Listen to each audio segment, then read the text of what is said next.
Hey guys, so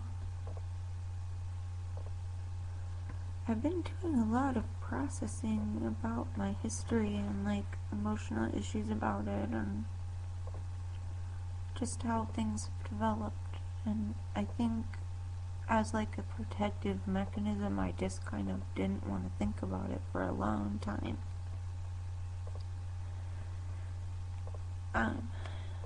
But things are not going well, and that has caused me to need to revisit this stuff again, and it's hard.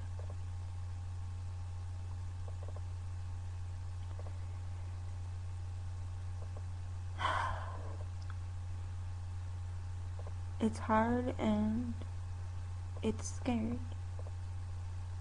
because there are just so few cases like mine, and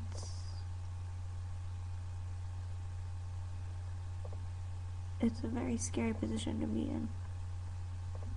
So I was just looking back,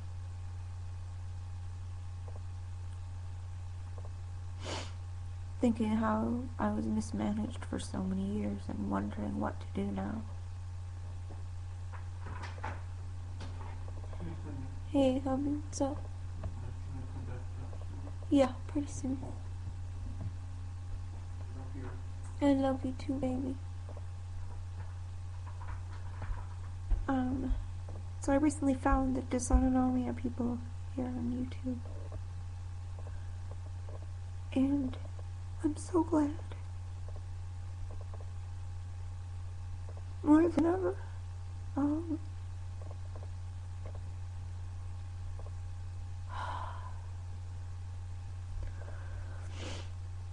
Yeah, I'm just so glad I found you guys. I mean, I'm just really processing a lot because of symptoms coming back.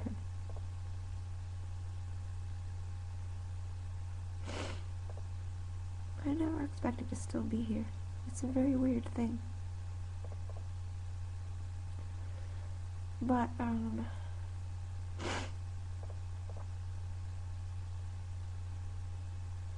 I remember when my rhythm problems and blood pressure issues and stuff started, nobody knew what was going on. It was so scary, and my parents were just not believing and whatever. You guys have all been through that too. And even at Mayo Clinic, I'll never forget this. My cardiologist figured out that it was IST or IAST, I guess they call it now, Inappropriate Sinus Tachycardia, which is a dysautonomia.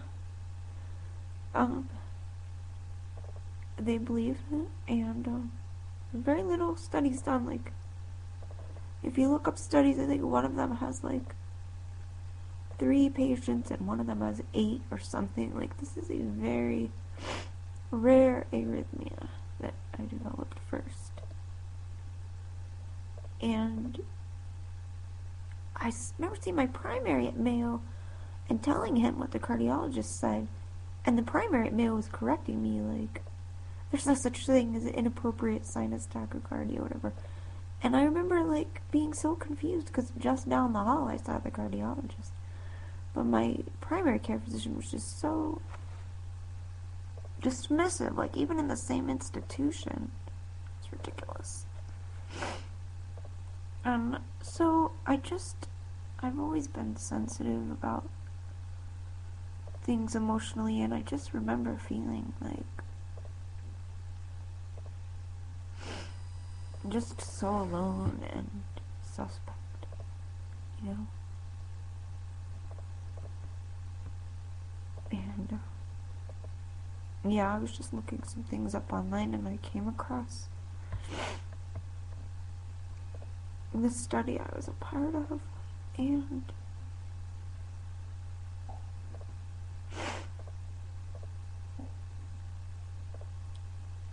I'm the only one who something really, really bad happened.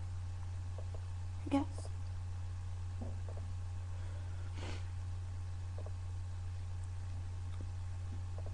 Anyway,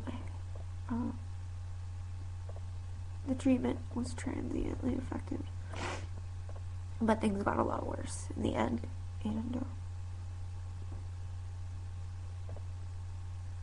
I'm just having a really hard time, guys.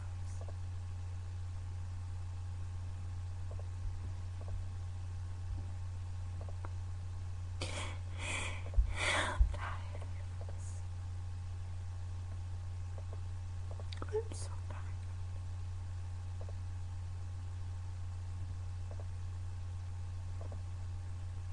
Anyway, just thank you guys for speaking out, because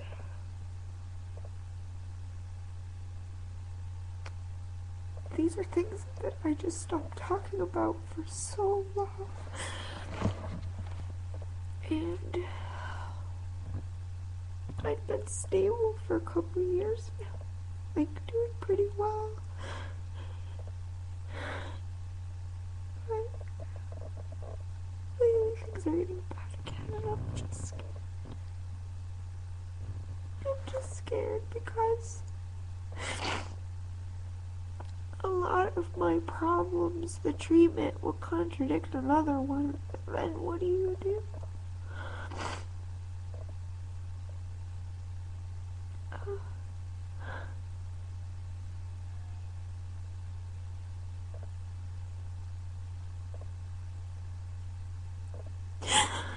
Oh my god, just seeing that study and remembering everything from back then is really good to me.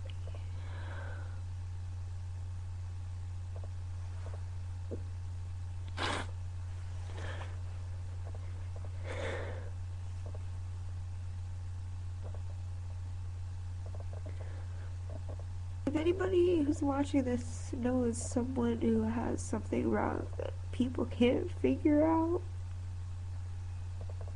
be careful before you dismiss them, because bad things happen.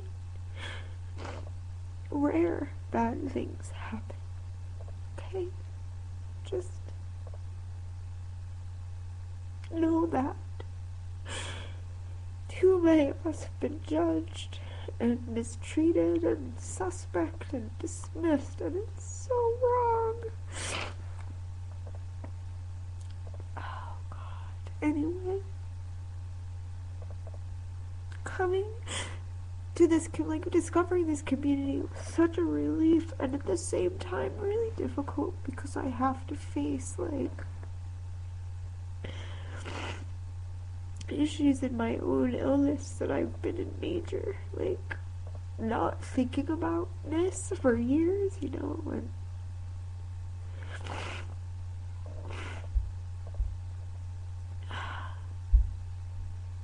having to reconnect with my past, and it's hard, but it's worth it, and I'm so glad that there are people speaking out about this stuff.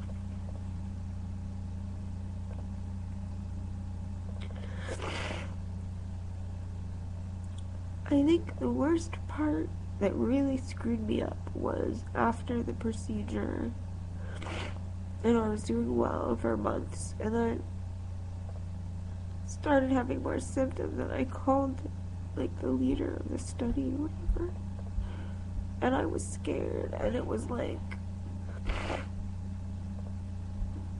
this was like after I got the second opinion, and found out, like, my conduction damage was worsening and that I needed a pacemaker, and I just remember them going, well, if somebody says you need a pacemaker, then you need a pacemaker. Just totally, like, no support. It was like, okay, we're finished with you, we got our test results and whatever.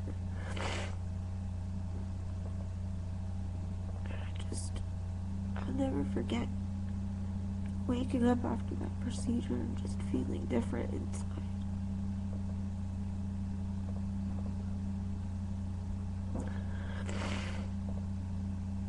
This was years ago, and it still fucks me up.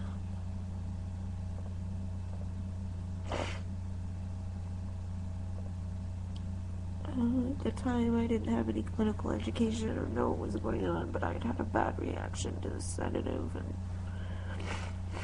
then I was having a bad reaction to the nausea medicine they were giving me, and it was just horrible. I'll never forget how horrible it was. Sorry, you guys, I'm kind of a mucusy mess right now, but I just want to get this out.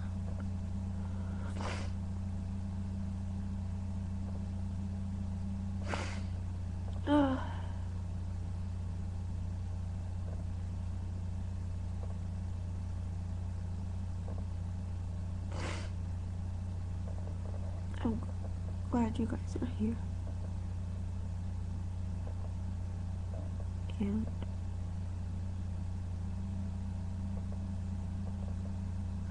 it's just really nice to connect people who have been through similar things that the majority of people just can't even fathom. Really.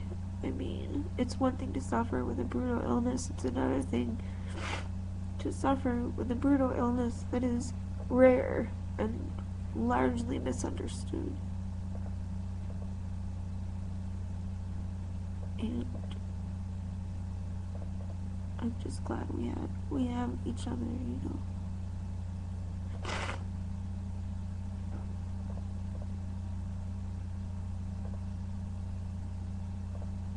This has been a long time coming, me facing this again, and I think when things got stable for me, and I've been doing pretty well for the past, well, give or take, I guess, because, like, different problems coming up, but as far as, like, dysautonomic stuff,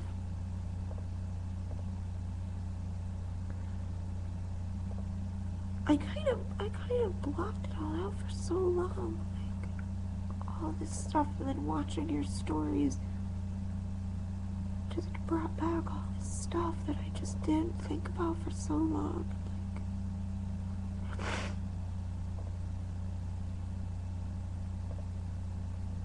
it is so traumatizing, especially when you're young, and people don't get it. And you don't get it, and you're terrified, and the people who are supposed to help you aren't helping you, and it's just a scary, scary thing.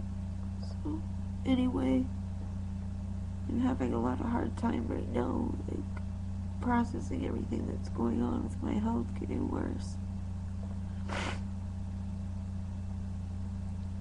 But, I'm so comforted that this time, at least,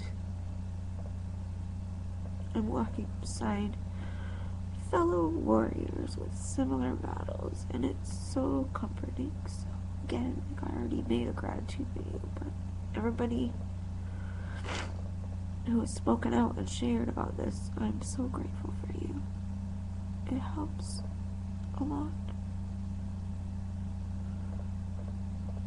Anyway, much love to you all. I hope you're doing as well as possible. And, I'll come talk again when I'm not so screwed up. Be well, precious ones. You're in my heart and prayers always. Bye, guys.